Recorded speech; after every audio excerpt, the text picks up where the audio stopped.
I need this.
If all goes well, today is the last official lecture of the semester because on Tuesday we have our 4th exam, and on Wednesday or Thursday of next week, my goal is to go over what to expect on the final for those that are going to be taking the final.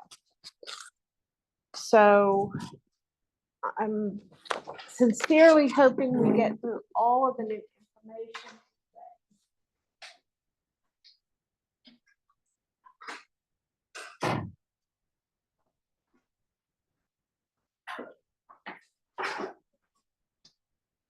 Okay, so on Tuesday of this week,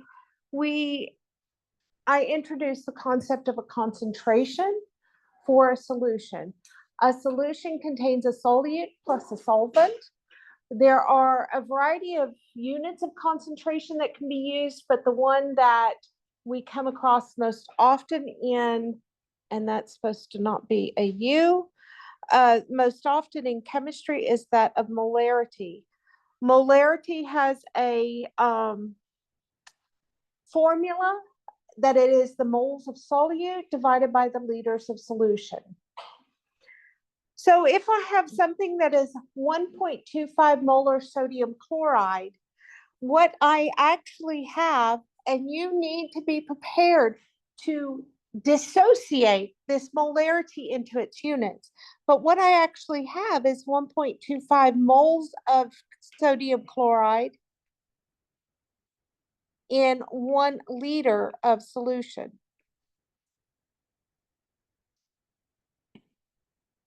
Now, when we get into using molarity as a conversion factor, with regard to significant digits, this numerator is going to have 3 significant digits, while the denominator is going to be an exact quantity with an unlimited number of significant digits.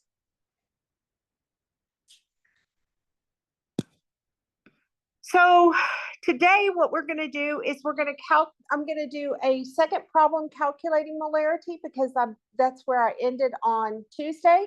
So I want to pick up with a problem where we calculate the molarity of the solution. Then we're going to use the molarity as a conversion factor in a couple of problems.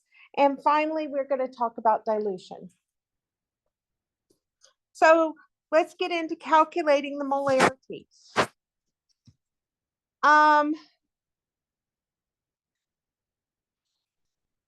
What is the molarity of a solution?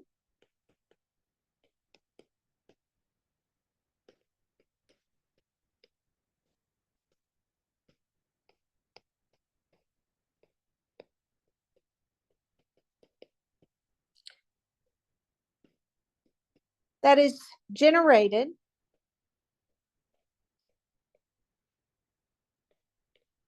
by dissolving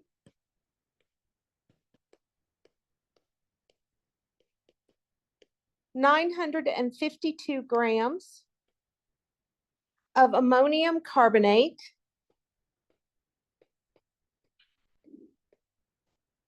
in enough water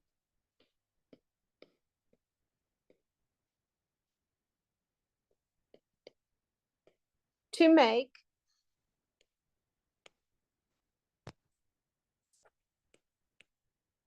1,750 milliliters of solution.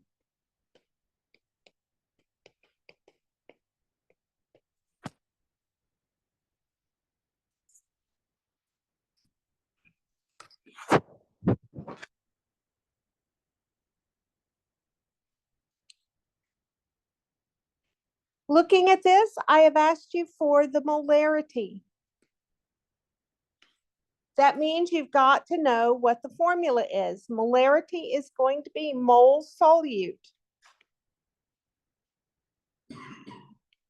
over liters of solution. We need these two pieces of information in order to calculate the molarity. The solute is what's going to be given to you about in the problem. You have to be able to know the grams of solute or the amount of solute. It's going to be the substance that is identified in the problem. So basically what we're going to have to do is we're going to have to take this 952 grams of ammonium carbonate and we're going to have to convert that into moles of ammonium carbonate.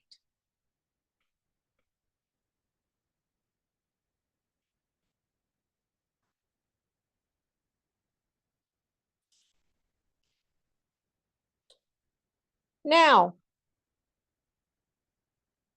what conversion factor do I use anytime I see grams? The molar mass is the term, but yes, the moles and grams. We've got to use that molar mass. So we need to first calculate the molar mass.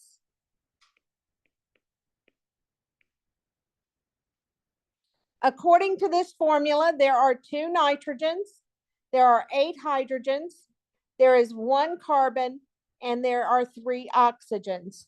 Remembering that when you have this 2 outside the parentheses, you multiply it times the subscript for each element inside the parentheses. Now, nitrogen has a mass from the periodic table of 14.01, hydrogen 1.01, carbon 12.01, and oxygen 16.00.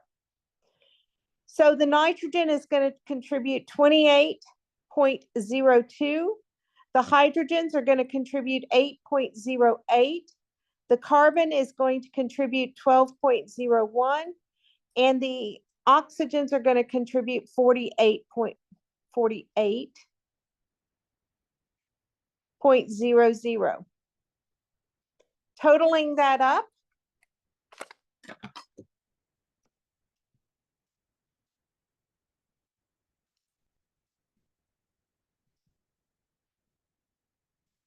you get a value of 96.11. That is 96.11 grams of ammonium carbonate is equal to 1 mole of ammonium carbonate.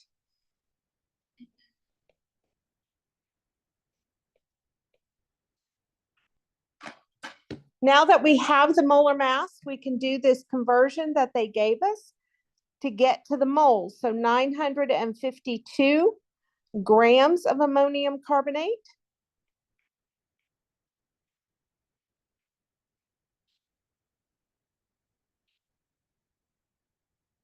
We place the gram portion of the molar mass in the denominator.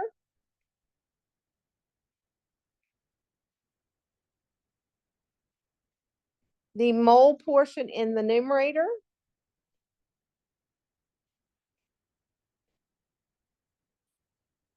And we calculate.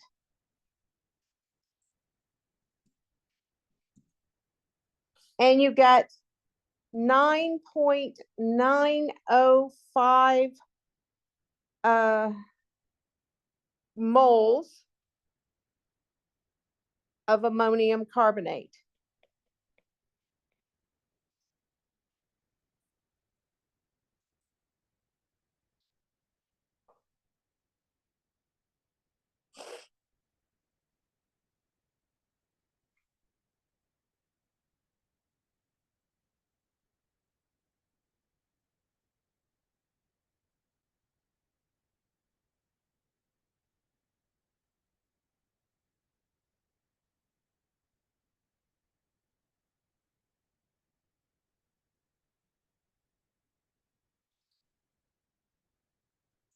Now, looking back, that gives us the numerator.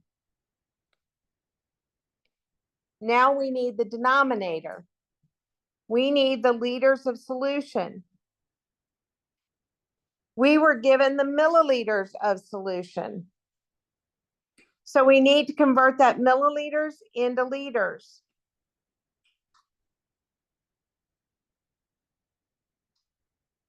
Ugh.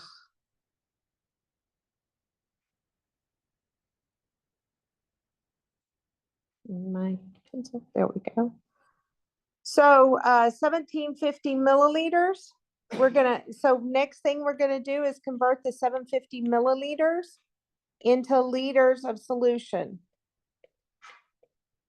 We do so using the prefix system. 1750 milliliters can be converted into liters, and one option is you can do 1 times 10 to the minus 3 liters is 1 milliliter, and you'll find this is 1.750 liters of solution.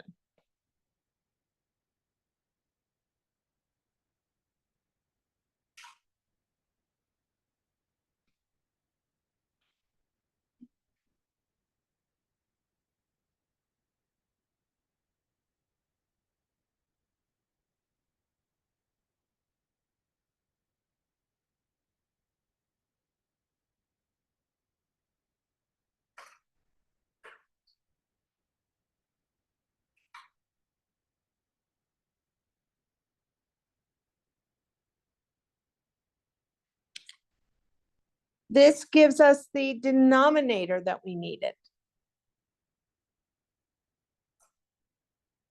Now we can use this equation that we were given for molarity and plug in the data that we just determined. So the molarity, capital M, is going to be mole solute, in this case, ammonium carbonate, over liters of solution. So it's equal to 9.905 moles of ammonium carbonate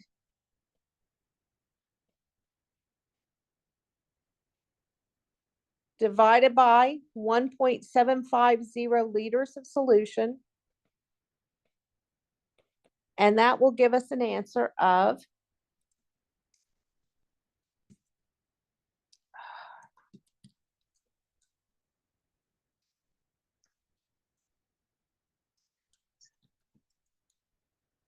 That will give us a answer of 5.66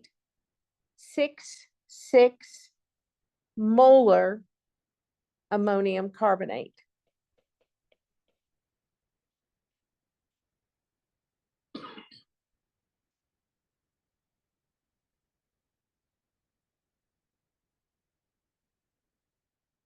Questions?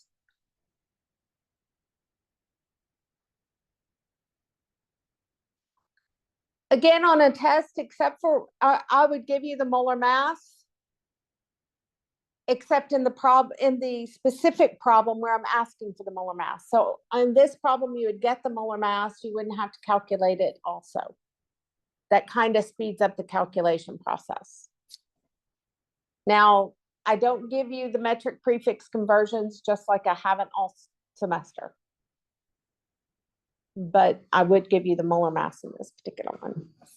What is it 5.66 and 5.660 with significant figures? Because we started with 952 grams. Okay. So what exactly makes something an exact quantity? Because that's I get confused sometimes on that. Is it? Oh, I thought it was just a whole number with a unit. What is it? So there's a variety of exact quantities. Number one, if it is a counting number, human beings, jelly beans, whatever. Number two, the mole portion of a molar mass, the liter portion of a molarity. That's if you start with the molarity, we consider that liter portion to be an exact quantity. And mole to mole ratios, they're exact quantities. And metric prefix systems are exact quantities. Now, in this problem though, so I guess one thing that you will notice if you go back to everything we ever did, pretty much the significant figures is going to come from whatever was given in the problem. Because molar masses, I don't usually count the molar mass into the significant figures too much, because if I use that periodic table, I'm going to have 7 digits.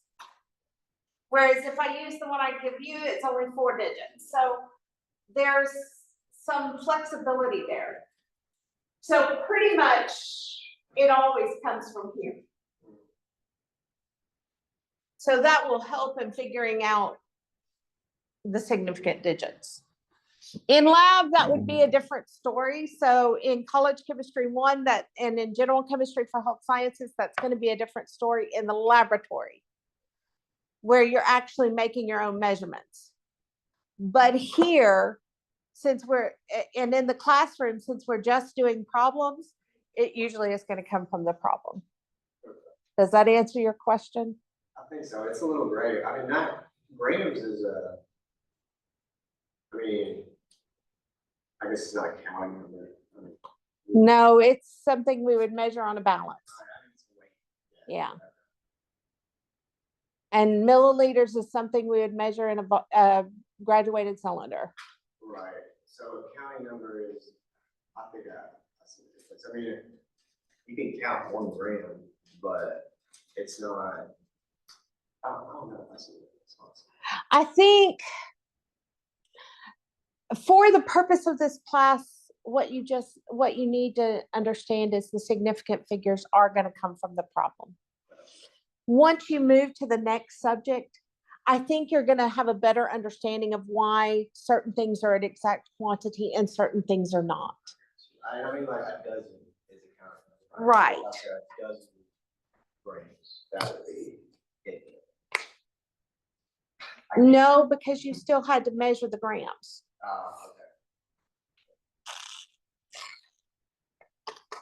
So it's really It's all about whether that measurement has any error associated with it. Okay. Every measurement that you actually take has an error associated with it. Um, But for example, there are 6 people in this room right now. Well, 7 if you include me. I can't take a half of you. Right.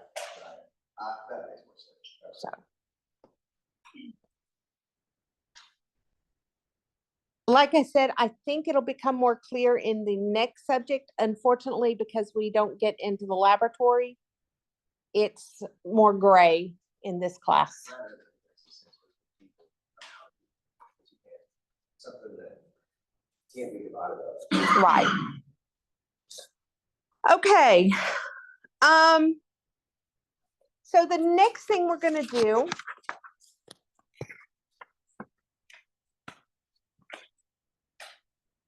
is we're going to use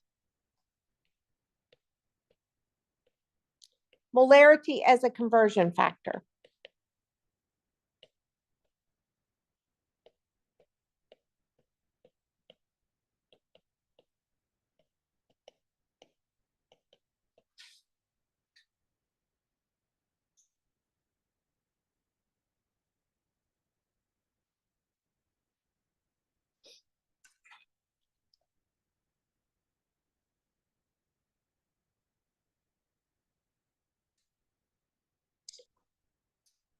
Molarity is a conversion factor because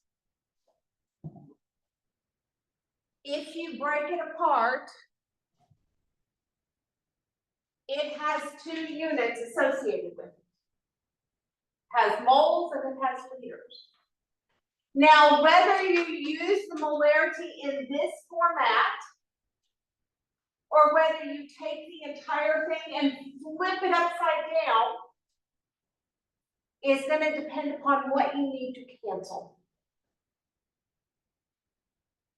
Because it can be 1.25 moles of an ACL per 1 liter of solution. That's technically the molarity.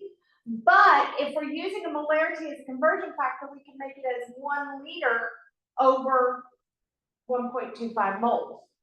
It's all dependent upon what we need to cancel. It's just like the molar mass. Whether the mass was on top or the moles were on top was dependent upon what we needed to cancel. The same thing goes with the molarity, which I'm gonna illustrate as we go along. So I'm gonna do, I hope, 3 problems. So let's look at problem number 1. How many moles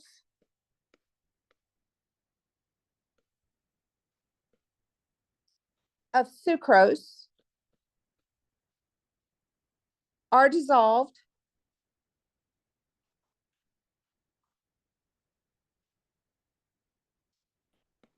in 250 milliliters of solution if the solution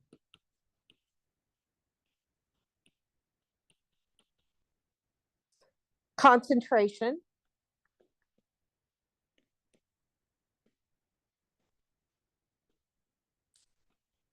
is 0.150 molar sucrose.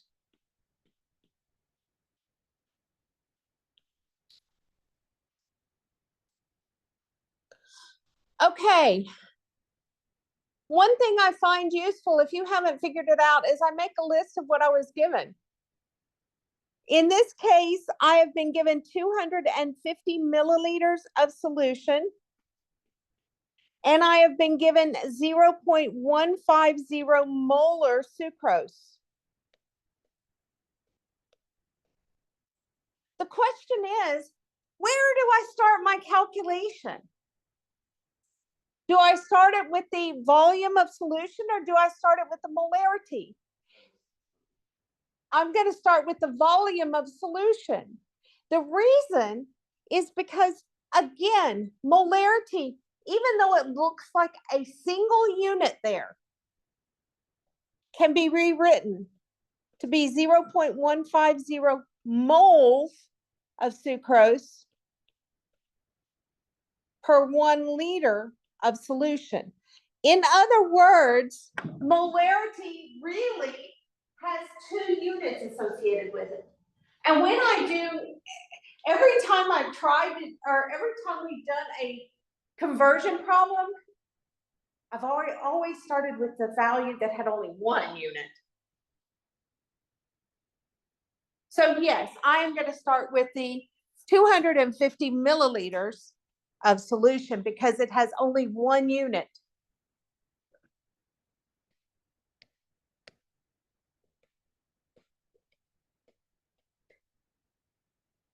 Now, the molarity is the only way to go from volume to moles. The molarity is the only way to go from volume to moles. But if we're going to use the molarity, that means our volume has to be in liters. So step number 1 is going to be to get this volume into liters.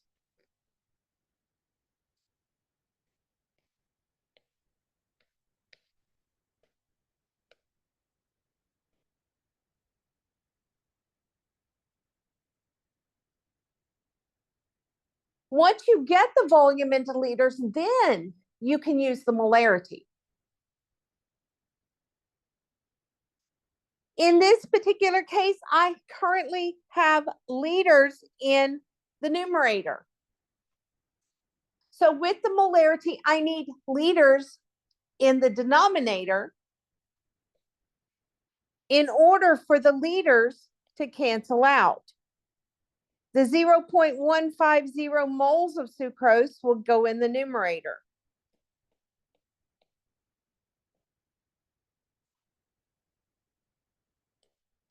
And then you do the math. And you get a value of 0.038 moles of sucrose.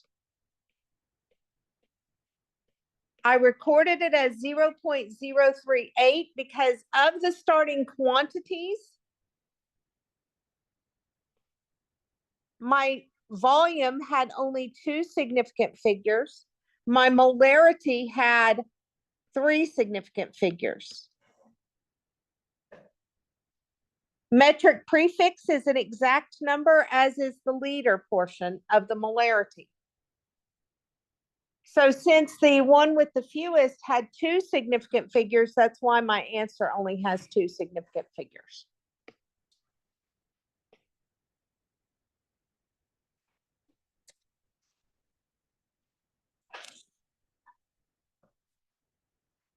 Questions?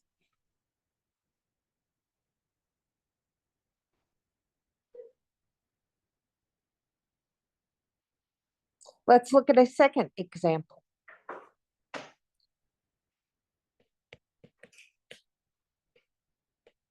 How many grams of KNO3 are required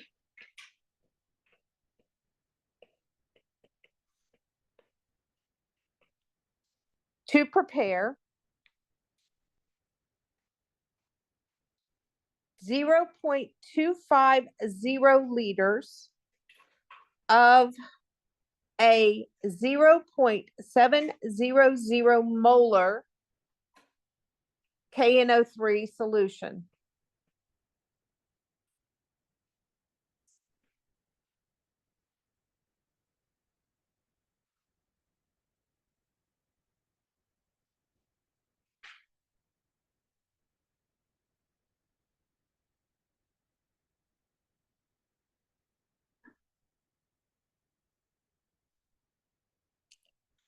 Okay, I'm making a list of the things I've been given. I've been given 0.250 liters.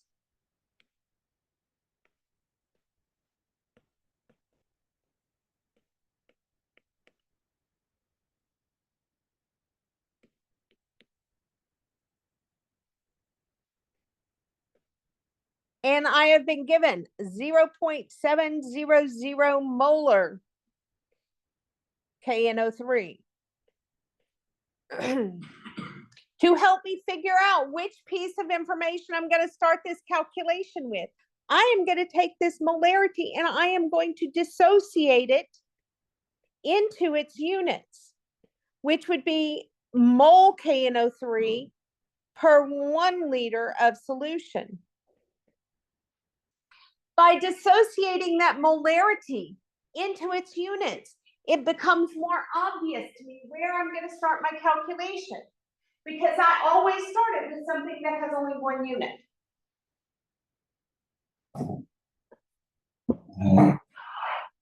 So I'm going to start it with that volume.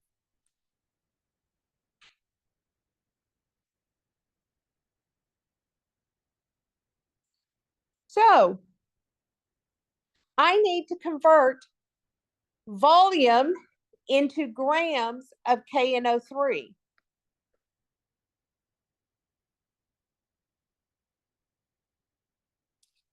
The only way that we have to convert volume into mass, to convert volume into an amount, is through the molarity. That's the only thing we've talked about that will convert, that can convert volume into an amount. But, so when I break this thing down, I see, okay, I'm starting with liters and I want grams. That means I'm taking a volume and converting it into an amount. So one of my conversion factors is going to be the molarity. But what do I use anytime I have grams? The molar mass. So I'm going to have a second conversion factor that is going to be the molar mass.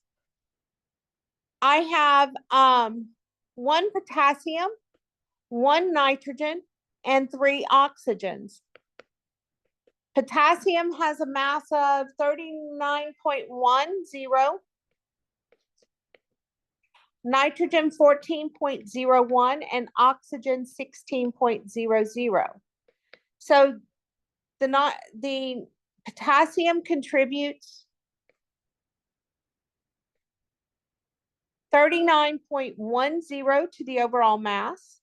The nitrogen 14.01 to the overall mass, and the oxygen's 48 to the overall mass.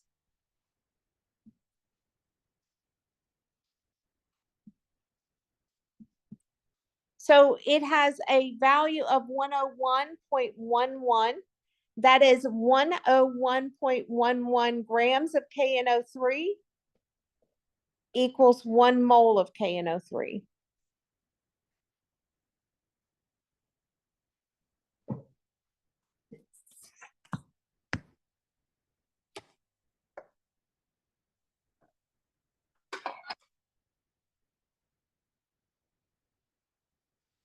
Okay. I've come up with what conversion factors I can. Sometimes you don't manage them all, but I've come up with what conversion factors I can. So now I'm going to start this problem with that 0.250 liters of solution.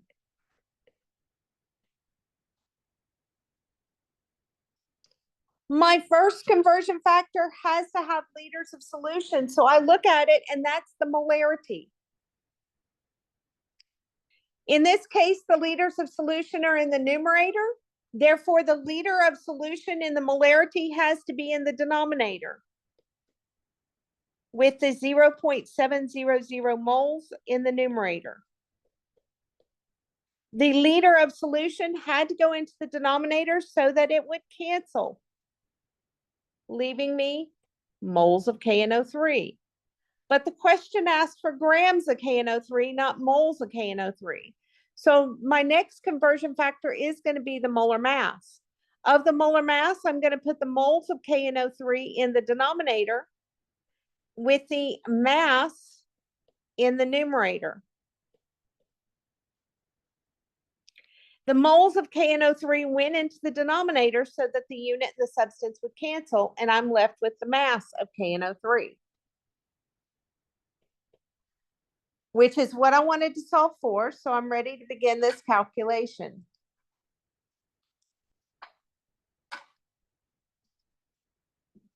And what I get is I get 17.69425 grams. Now, significant digit wise, there are 3 significant digits in the volume that I was given in the problem. There are 3 significant digits in the molarity I was given in the problem, with the liter portion being an exact quantity. There are 5 significant digits in the molar mass I calculated, with the mole portion being an exact quantity. Since the fewest was 3 significant digits, I would round this to 3 significant digits, and I would record it as 17.7 grams of KNO3. Again, you'll note, really it was the information in the problem that determined the sig figs.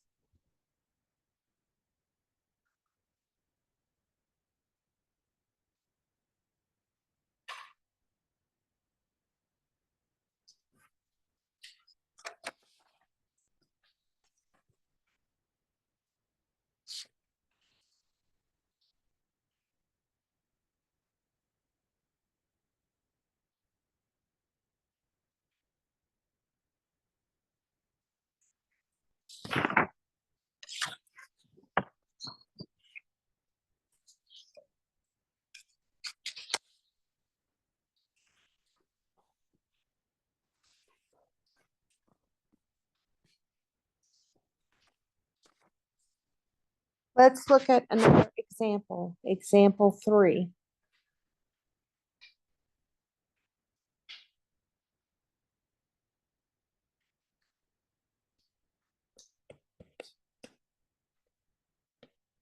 How many liters of solution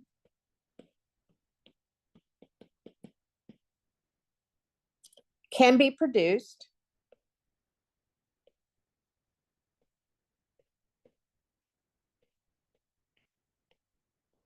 from 2.5 moles of solute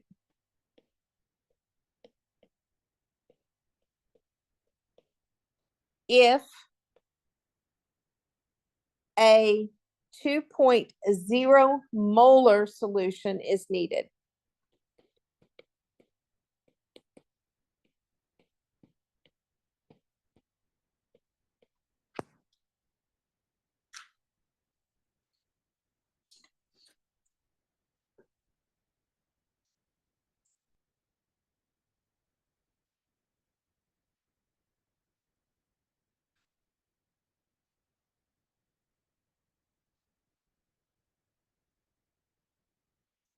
Okay. Let's evaluate what we have been given. We've been given 2.5 moles.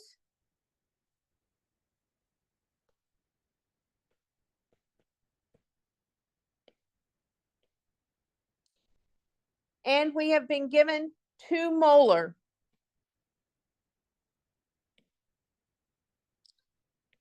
Again, 2.0 molar.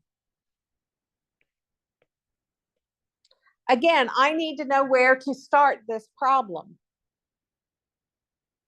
It's easiest if you take that molarity and you dissociate it into its units. Because when you dissociate that molarity into its units, it becomes more obvious that you're going to start the problem with the moles, because the moles has only 1 unit associated with it.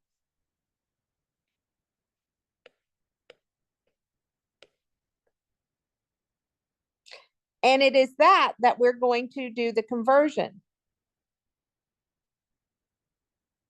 We were asked for liters, so we want to go moles to liters of solution. That means the only conversion factor we need is the molarity.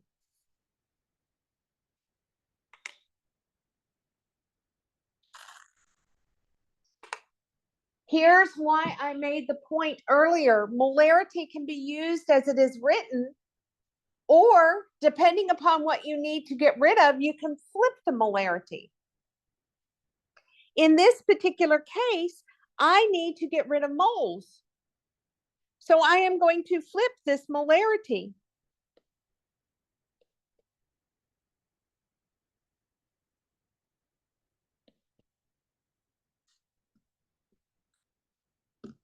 And when you do so, you get an answer of 1.25 liters. Significant figure-wise, you had two significant figures in your moles. The liter portion of your molarity has an infinite number of significant digits, while the mole portion had two significant digits. Since the measurement with the fewest had two significant digits, your answer should only have two significant digits, and therefore you would record this as 1.3 liters. Questions?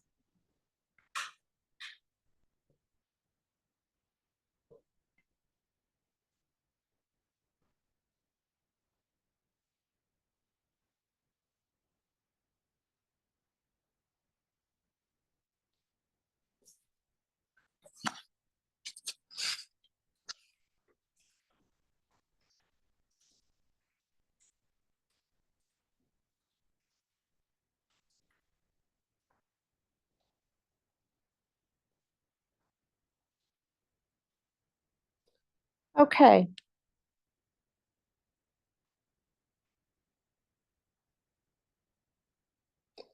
So far with the molarity, we have calculated the molarity.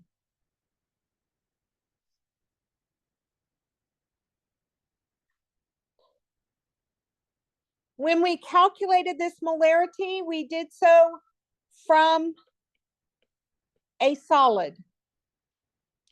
How did I know I was doing it from a solid? Because I worked with grams.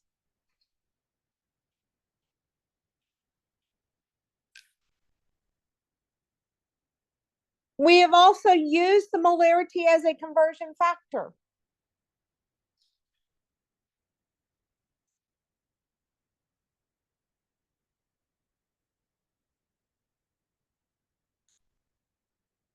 Now we're going to talk about dilution. And dilutions is when you're going to make a solution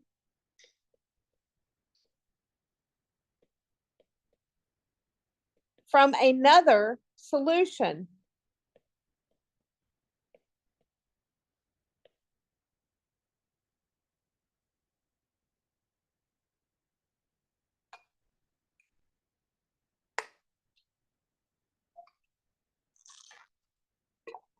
How many of you have taken a biology class?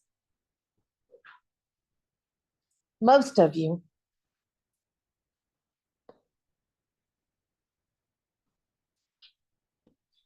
Get to where I can go.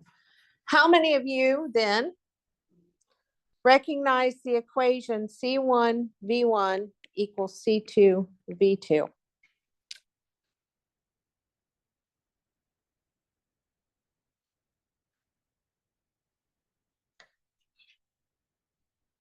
And maybe they've changed things, but when I used to work in the residence halls, I would see students have C1V1 equals C2V2 in their biology class. C just stands for concentration.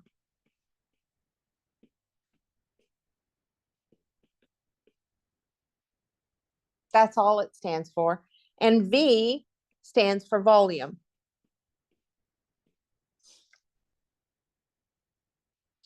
Now, in chemistry, the most common way we write this equation is as M1V1 equals M2V2. Basically, we're specifying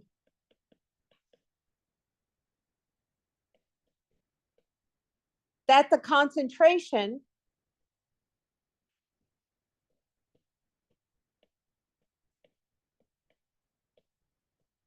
unit is molarity.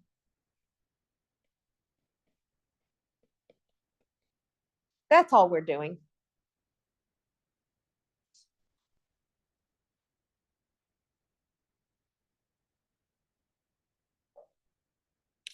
So we will be, and basically we use M1V1 equals M2V2 for dilutions.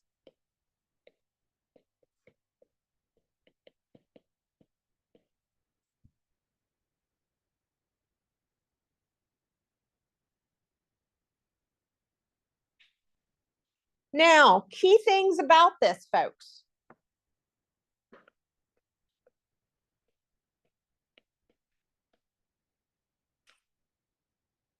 You will notice that the starting substance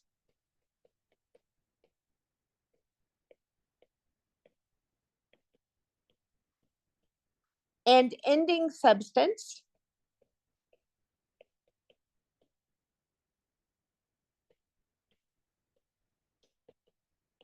is the same thing, meaning it has the same formula.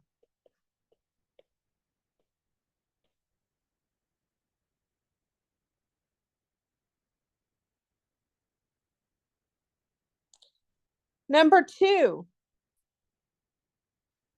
it does not matter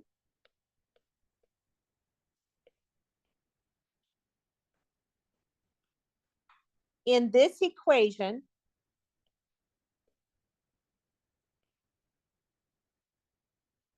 what the volume unit is,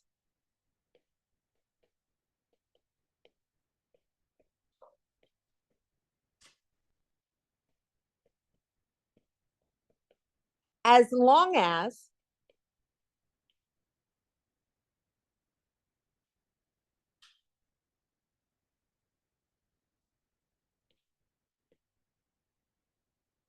the unit is the same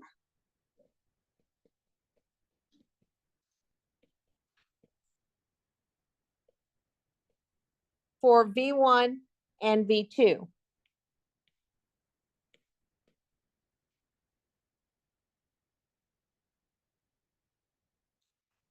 Finally,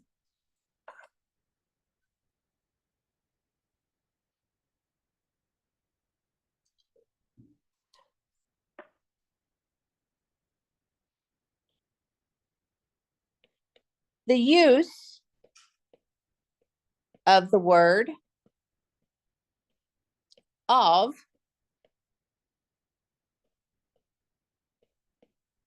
means keep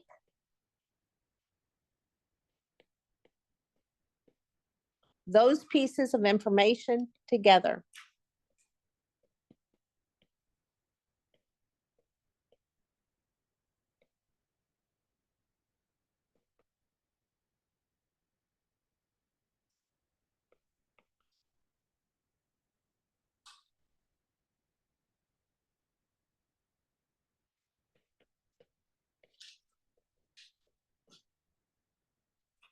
So what I mean by that is, if you see the word of, make that M1 and V1.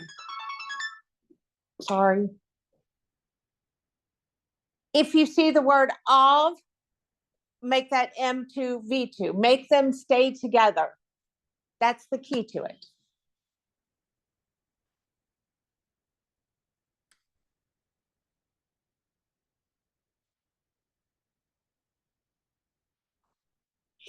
So let's look at some examples.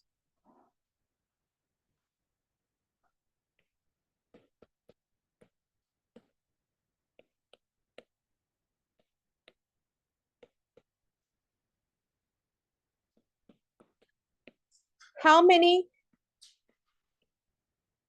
milliliters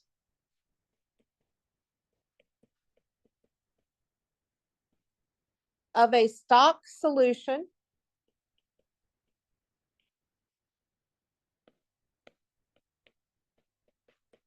of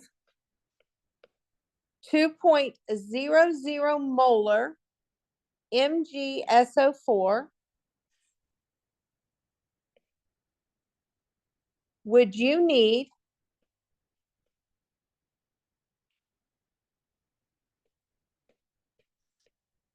to prepare 100.0 milliliters of 0.400 molar MgSO4?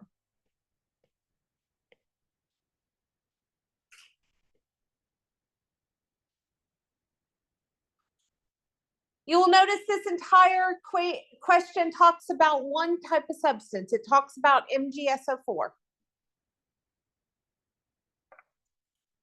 So let's break it down. We were asked for the volume of 2.00 molar MgSO4. Again, you will note that I use that word of to indicate I kept those two pieces of information together.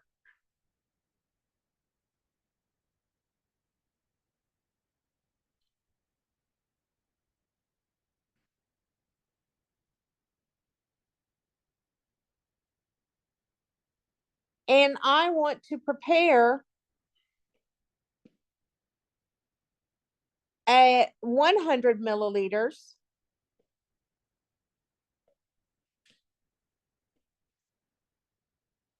of 0.400 molar MgSO4.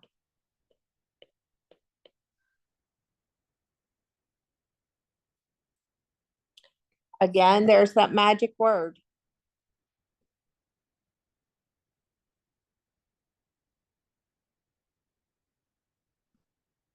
So this equation, so once I see this, I've got two volumes and I've got two molarities.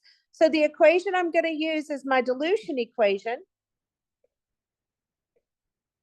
So molarity 1 was 2.00 molar times volume 1 is equal to molarity 2's 0.400 molar times volume 2 of 100.0 milliliters. Solving for volume 1, you get 20, and it would be 20.0 milliliters. The reason it is you would record, even though the calculator just gives you 20, the reason you record it as 20.0 is because you have 3 significant digits, you have 3 significant digits, and you have 4 significant digits. The measurement with the fewest was 3, so your answer needs 3 significant digits.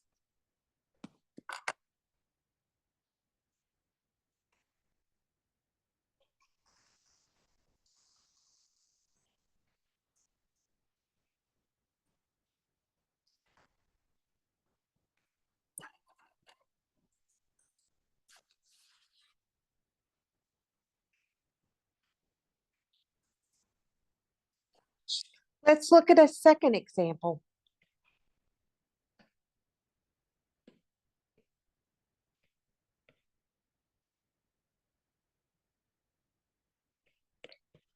If 125 milliliters of 0.15 molar NaOH solution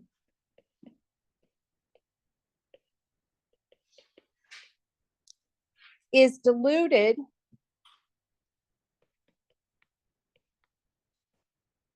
to a final volume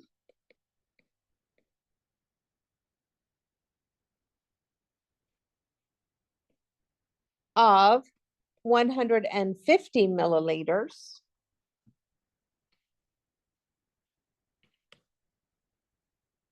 What is the molarity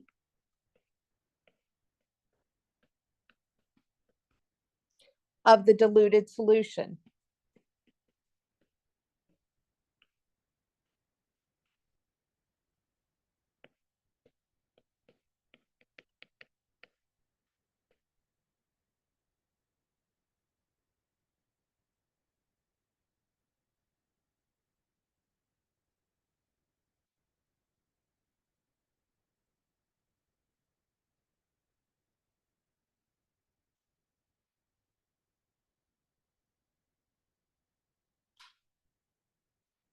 Okay, let's take out what we see and write it out. We have V1 equal to 125 milliliters.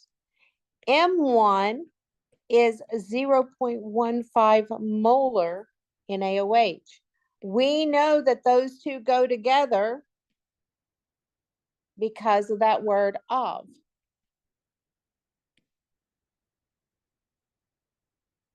Is diluted to a final volume of 150 milliliters. And we have been asked, what is the final molarity?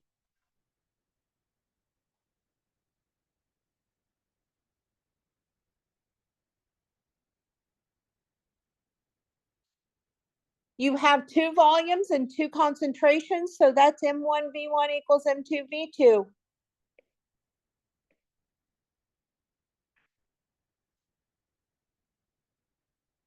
M1 is 0.15 molar times V1 of 125 milliliters.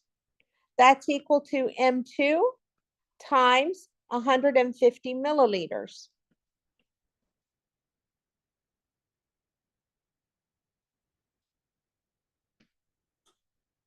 And we solve for M2.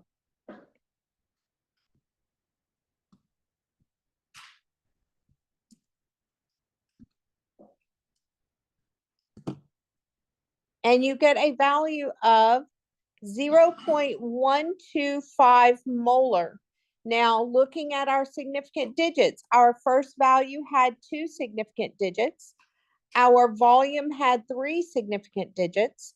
Our final volume has only 2 significant digits, and therefore our answer can only have 2 significant digits. So we would record this molarity as 0.13 molar.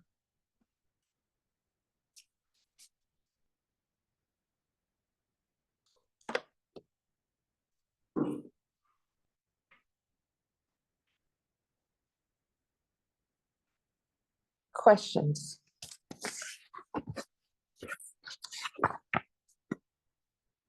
Dilutions don't get any harder than that.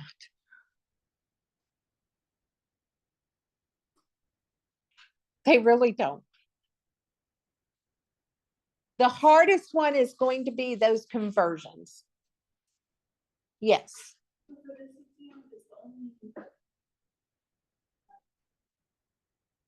Like the M1V1 equals M2V2, is that the only one we need to know for this exam? The one for dilutions? As far as formulas? Yeah. Well, aside from what we've already learned, just the ones that you listed before starting these examples. You need to know all of what I did today. Yeah. I just mean like the C1V1 equals C2. You don't need to know C1V1 equals C2V2. That is just a generic version of the formula. That way, because technically you can use any concentration unit in a dilution as long as the concentration units are the same.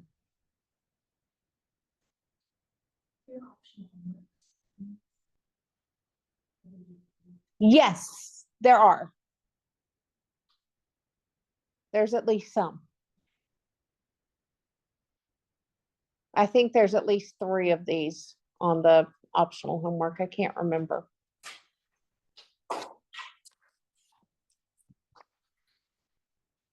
If you need more, holler. I can probably find you a worksheet. Other questions for me? That is all the new material. All of that will be on the test that we learned today.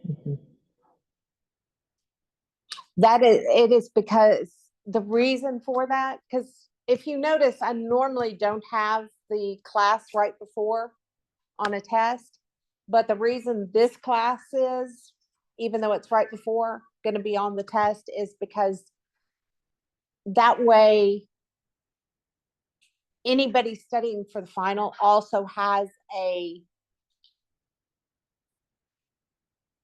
complete set of exams. It's also for this reason that I will drop the final. If the final is optional, if you like your grade. So what's going to happen? I'm glad you asked. Let me show you what's going to happen.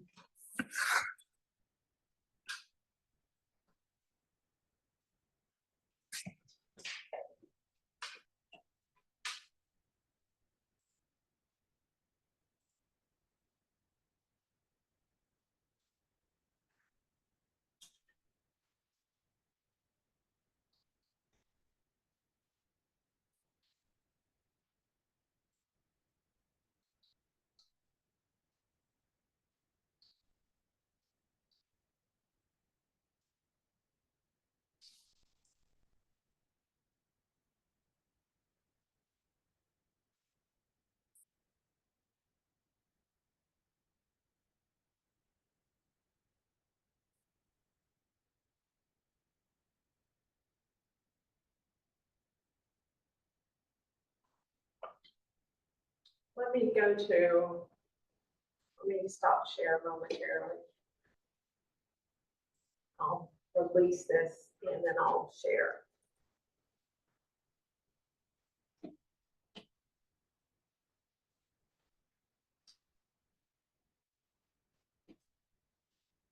Still see the screen.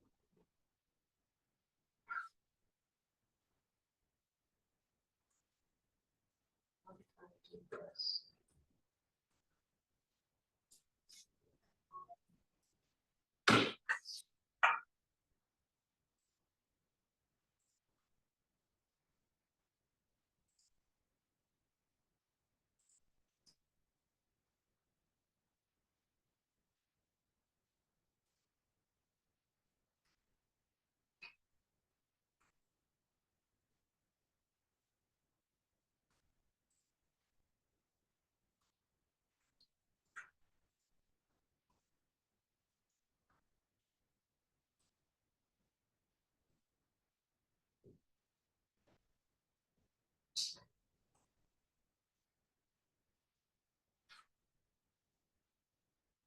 Sorry, I don't want everybody to see everybody's grades.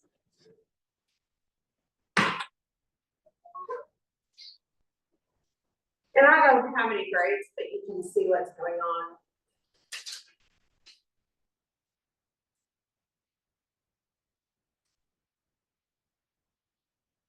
There's a form like that.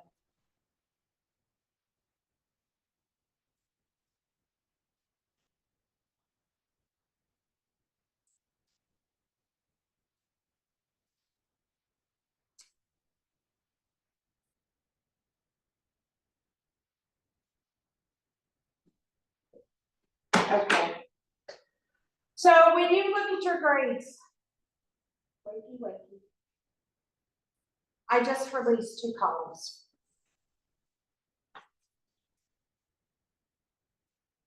And I'm going to get lots of emails. That's why I haven't released these columns. But there are 2 new grades, 2 new columns. One says grade with all drops. That column is not very useful at this very moment. because it assumes I'm dropping your lowest test grade already. It assumes and it does take into account 2 quizzes dropped and 2 homeworks dropped. Well, you haven't taken one of your quizzes, and you haven't taken your 4th exam. So you don't know what grades are getting dropped. So do not pay attention. In fact, I'll probably go back in and hide these until after Tuesday. On Tuesday, though, I will release, after I grade your exam so that all your grades are in, I will release it. This one is going to be useful for you to figure out what you need to make on the final exam to get whatever grade. Now, there is another one, and I can't see that. Control, positive.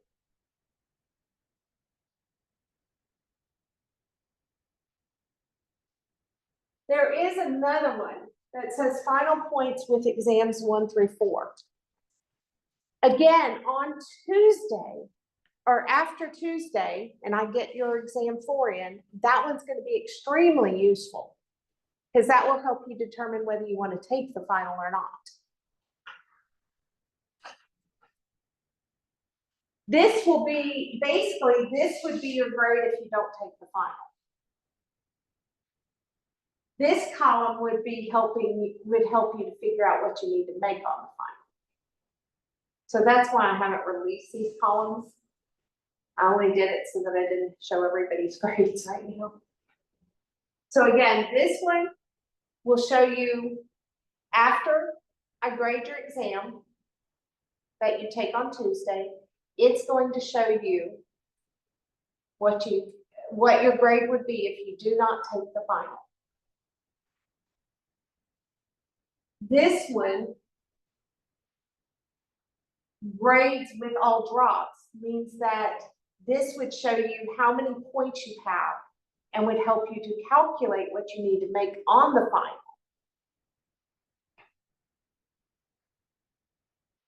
To get an A, B, or C. I will go over this more next Thursday after all the grades have been entered so that you know for certain what you're looking at. So I don't know if that answered your question. I think you did. Okay. Now I'm going to hide the screen again.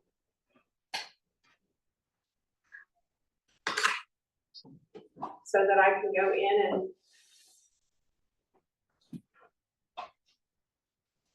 go back to my papers.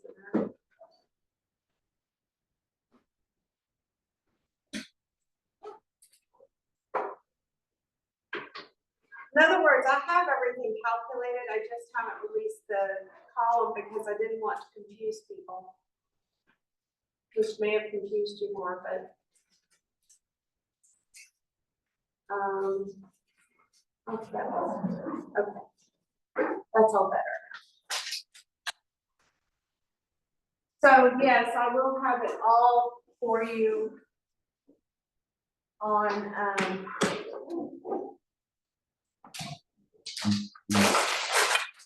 my goal is to have everything in. I'm going to grade a lot on Wednesday, so my goal is to have all your grades in Blackboard by Wednesday of next week. That way it's down to what you need on the final. And I'll explain how to study for my final on Thursday. I'll talk about how to interpret these 2 columns again on Thursday so that you know whether or not you want to come to the final. I have another question. Okay, so somebody takes all things. So when do you do the dropping part? I've already done it technically. Those 2 columns already does the drops. We can't see that yet, right? No. Okay. When will that be shown to us? You said on Wednesday? On Wednesday or Thursday. By Thursday, you will have it. Basically, I'm going to grade your test on Tuesday and Wednesday. So my goal is to have it in on Wednesday. But if we decide not to do the final, would that be considered dropped? Yes. And you would remove the drop from the test and you drop our final? Does that make sense? Yes. So you are allowed a dropped exam, whether that is the final or whether that is exam 1 through 4. You're allowed one dropped exam. There are 2 columns that I will release Wednesday or Thursday morning. One of them assumes you're dropping the final and will tell you exactly what your grade is. The other one assumes you're dropping one of the tests 1 through 4. And so all it's going to be good for is to determine what you need on the final.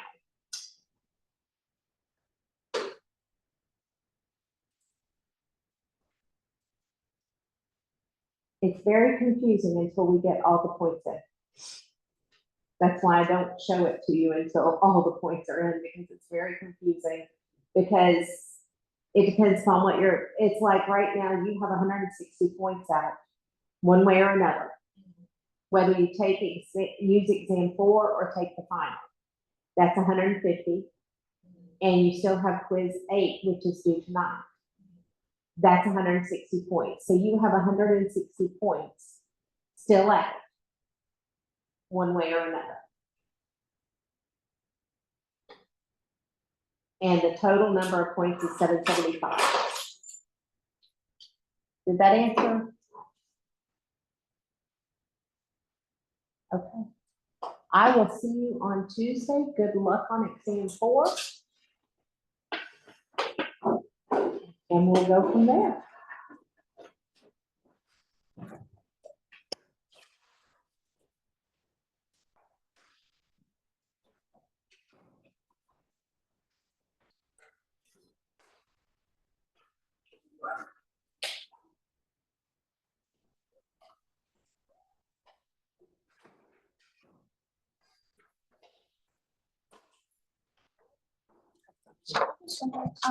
It says I have a 23 out of 25 on attendance. Is that just because you have a full